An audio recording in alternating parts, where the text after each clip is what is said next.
work energy problem, power needed to run up a hill, running up that hill.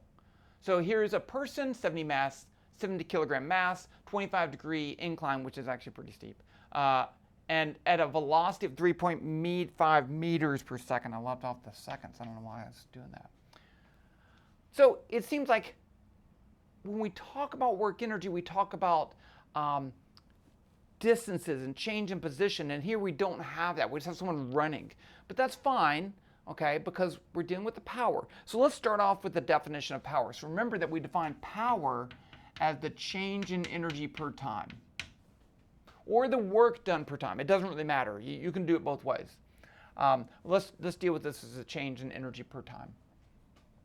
So the person is going to be moving up the hill, and they're going to change energy for our system. We're going to find that out, and it's going to take time. So we can have maybe the whole thing will work out. It's a situation like this where you're like, I don't know how to do this, right? Because I don't have a distance. Well, there's two options. One, pick a distance. If you don't know a distance, pick a distance. And if you're wrong and you don't need that, then just, you can at least finish the problem. If this was a test problem, you could finish it. But the other thing is just to say, well, I don't know the distance, I'm going to call it some value. So let's say that this person moves a distance s up the hill. Okay, we're just going to use that. Now, the next thing we need to do is to pick our system. We're going to pick the person plus the Earth. Now, there is work done on this person-Earth system, or you can think of the change in internal energy of the person. Something's got to happen, right? They're not going to move over there for free. Either there has to be work done on the person, or we're going to have both kinetic energy and internal energy for the person. Let's do kinetic energy and internal energy. I'll call it EI. It's just something. We don't really know what that is. And then since we have the person plus the Earth, we have gravitational potential energy, mgy. Okay, so in that case, we have no work done on our system. So let's just say that they go up a distance s. Okay, and so we have those values right there. Those are our things. So let's go ahead and find the change in energy going up that hill. So 0 is going to be K2 minus K1, I was thinking ahead, plus delta E internal. I don't know that. I'm just going to leave it like that, plus delta U, which is going to be U2 minus U1. Okay.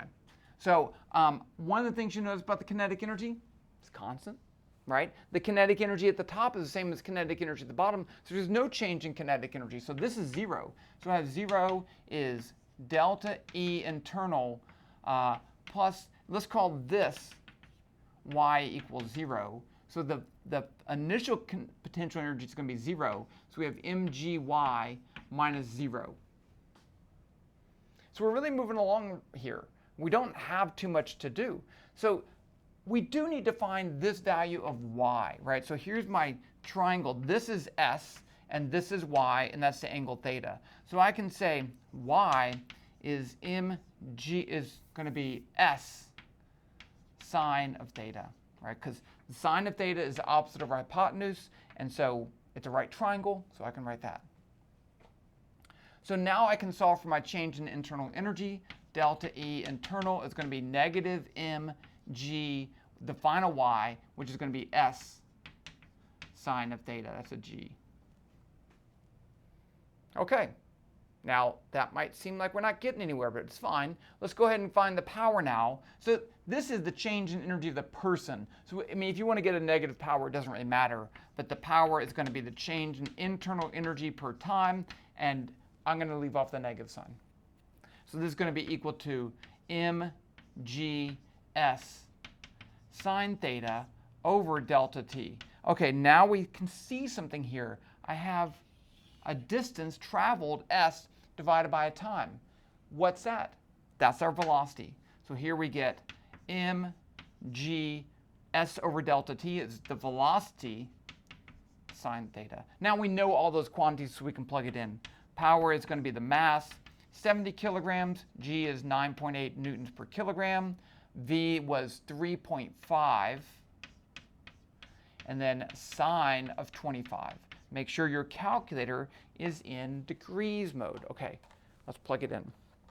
So I have here drop 70, enter, 9.8 times, 3.5 times, 25 sine times. And I get a power of, oh, that's a lot, 1,014 joules per second, which is a watt.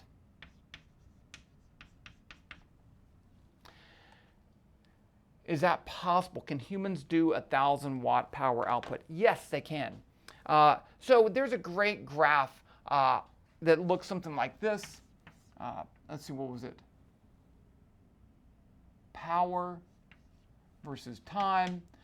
For a very short amount of time, they can have power up to 1,000 watts. Most normal humans, if you want to go for an extended amount of time, the power drops down to like 100 watts. You can do 100 watts for a long time, 1,000 watts for a very short amount of time.